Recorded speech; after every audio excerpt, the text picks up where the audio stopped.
Trump. That's not true at all.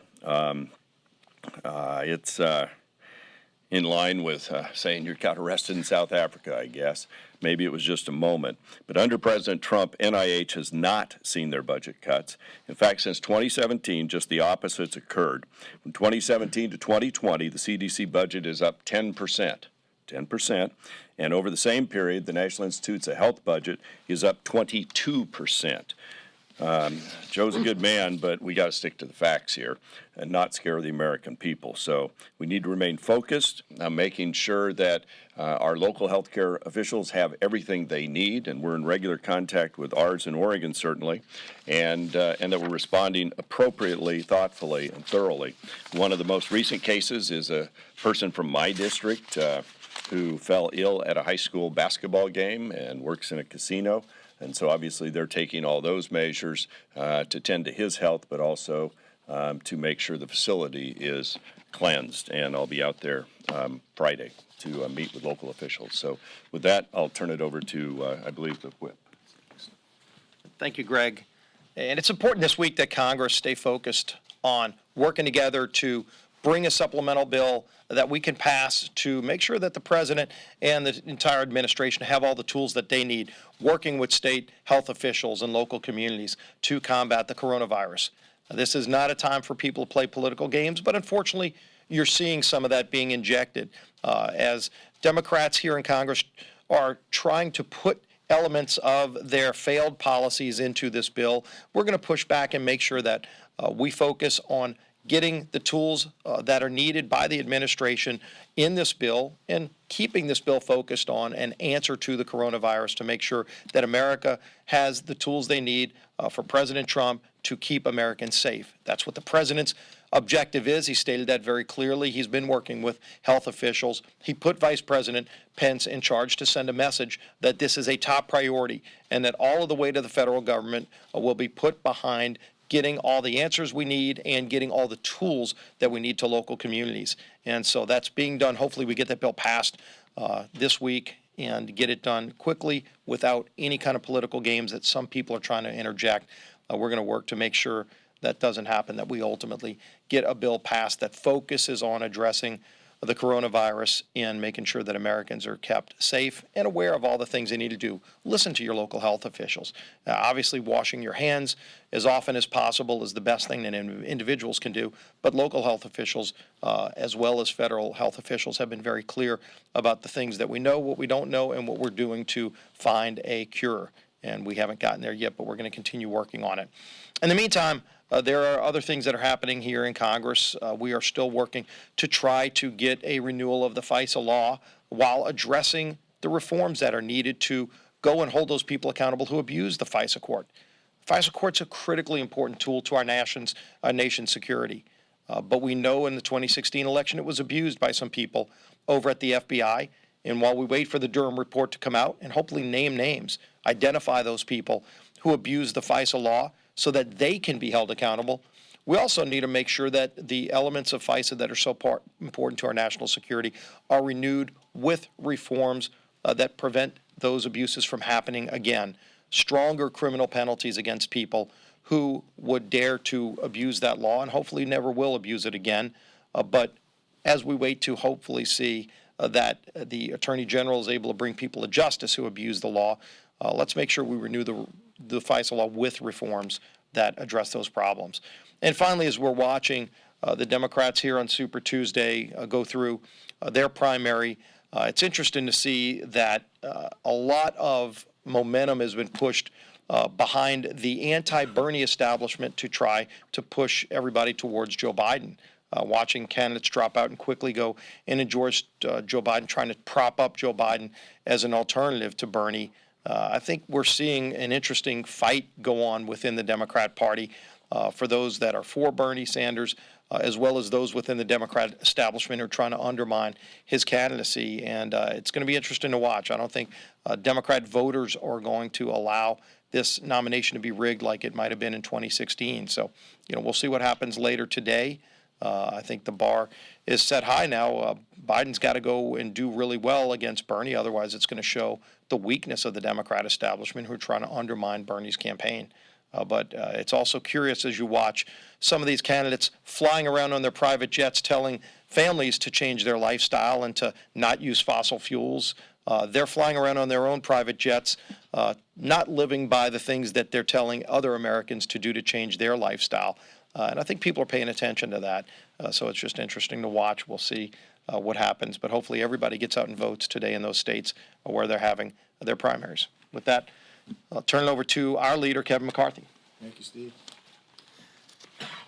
Good morning. I want to thank Greg Walden for joining us and for his work addressing the public and all the work they do in that committee. Our number one priority is to keep America safe, and I want every person in this country to know that you have our undivided attention here in Congress.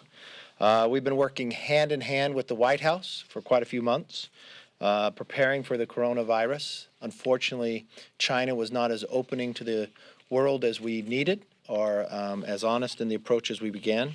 But the one thing I would like to know how seriously we take this and what we've been doing. You know, John Hopkins has a recent study that says the U.S. is the most prepared nation to handle a health crisis.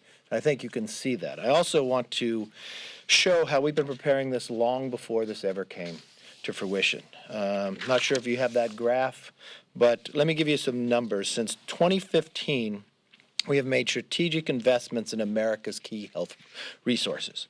The National Institute of Health has a 39% increase. CDC, 24% increase. Advanced biomedical research, 35% increase. National stockpile, this is a number of items that we would stockpile to prepare for any crisis along health, 32%. And when the Republicans were in the majority, we actually went further. We created the Infectious Disease Rapid Response Fund. We created this in FY19, and we have increased that by 70%. We did not know coronavirus would be here, but we wanted to prepare for this day if it ever came. And so this is an opportunity that we have on the preparation ahead of time to show that we can deal with this. Those around the world have shown that America can lead on this as well. I want to thank the President for his work on it, and more importantly, the action that he took early, even when Joe Biden and others would criticize him for it, making sure trying to contain it, not coming to America, but also just yesterday sitting down with those in the private sector as well. How can we find a vaccine as fast as possible? I know the President is working to streamline any ability to make that happen faster and working with others to go forward. And I know he'll be working and talking with NIH and CDC even further. Many of you know this should not be a political discussion. Last week, we had an opportunity to bring forth the supplemental, the needed funds for our public health and others to deal with this item. We are not in the majority. We cannot determine the floor, so Speaker Pelosi left and had us leave Congress. This week, we hope we're able to bring it up, but the one concerning issue that I have, not as just the leader of the Republicans, but really as an American, why didn't we vote on it last week? And why now is the Democratic arm of the DCCC running ads against 7 Republicans on something they could not vote on because they control it? Are they playing politics and holding the money up so their political arm can attack Republicans on this issue? Can they for one time put people before politics? I think they owe the American public an apology. I think the Speaker needs to apologize. Sherry Boustros needs to take those ads down and stop playing politics with this. America is nervous. We've been preparing for years in advance, and we've got to make sure we have all the needed resources there. So bring the bill to the floor. You've seen Republicans in every single meeting trying to work through this to get this done now. You do not see ads coming out from Republicans. But we do see from the Democratic Congressional Committee running ads and playing politics with a very serious issue that I don't believe anybody should be a part of. This attacks everyone, and it's not a partisan issue. With that, open it up for questions. Yes, sir. There's a meeting that the Speaker has scheduled with the big 4 leaders on coronavirus. What is the concern in this building if things were to get bad, where all 4 leaders have to be on the same page about admitting people to the building, maybe limiting congressional schedules, tours, public galleries? There were some steps that were taken in 1918. What are the key things that you feel as one of the 4 participants in that meeting that you want to try to accomplish that are important to you? Well, I know we'll have the meeting, we'll look at, are we prepared for a situation such as itself? I know others are doing this, from religious organizations or others. How can we make sure we do not help spread the disease as well? It's contagious. If something comes to that fruition, are we prepared to contain it? Deal with it where we have a lot of public going through every single day? Is there a screening process and others? So I'll wait forward to see that meeting and see if we have a complete schedule of what needs to be done. Can you speak and maybe explain to the viewers why the institution of Congress, with members coming and going, flying all the time, visitors in and out of the building all the time, tourists in and out of the building all the time, why this facility is potentially ripe for exposure with something like that? Well, this facility may be a little different, but similar to a lot of places in the country. There's people from all around the country coming here every single day. This is a contagious disease. This is something that can multiply and go rapidly. You have interaction.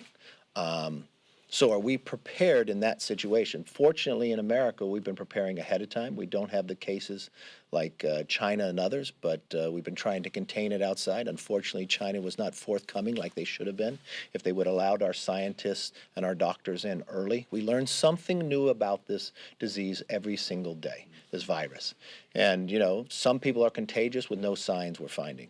And as we learn more, we'll take the appropriate measures that are needed for any body of places that have numerous people entering. Yes. A number of members in your conference have expressed some concerns over the deal that the administration struck with the Taliban. And I was wondering if you shared any of those concerns or... Well, a number of those members now can go down and read it down in the SCIF, and that was one recommendation we had to all the members. I first would want to know all the details before someone makes an opinion about it. Yes. So can you tell us about the policies that you say the Democrats are trying to get into the coronavirus funding bill? And is this the last thing that stands in the way of an agreement? Well, this agreement should have been taken care of last week. I mean, if you watch from what Greg Walden talked about, the PAPA bill, for pandemic preparedness. We have measures to go forward, I believe, in that, doesn't it say the vice president should be named? As one of, yeah, we have the bioterrorism process as well. We have the appropriators meeting. I know a number of requests by the Democrats were to actually try to implement H.R. 3. That's not the place for this. This is where resources are needed to agencies and organizations we've already created that already prepared and deal with this on a daily basis. Yes. The Supreme Court agreed to take up the GOP challenge to Obamacare right before the election. Does the GOP have any plans to take another stab at showing what your alternative would be if protections for people with pre-existing conditions are gutted? And do you have any concerns whatsoever about this impacting, especially House races, given the exit polling we saw and the results in 2018 on healthcare? The courts will make whatever decision based on the constitutionality, but I'll be very clear that Republicans will always protect pre-existing conditions. We have voted for pre-existing conditions a number of times. You watched a number of our bills that come forward with it, and we will always protect pre-existing conditions. Just as we look today with the health care, if you saw what we were able to do when we were in the majority, of increasing the funding to NIH and CDC. And what that means is more cures in the future. If you watch the bills that have come out of Greg Walden's committee as well, the Cures Act and others, where we've been able to deal with making our country safer, more healthier in the process, you will find that we'll be very prepared. Why should voters trust that if Republicans do win back the House, that they would be able to pass? Well, I think the real question to voters right now is you've got more than half of the majority in this Congress that is not just supporting but co-sponsoring Medicare for all.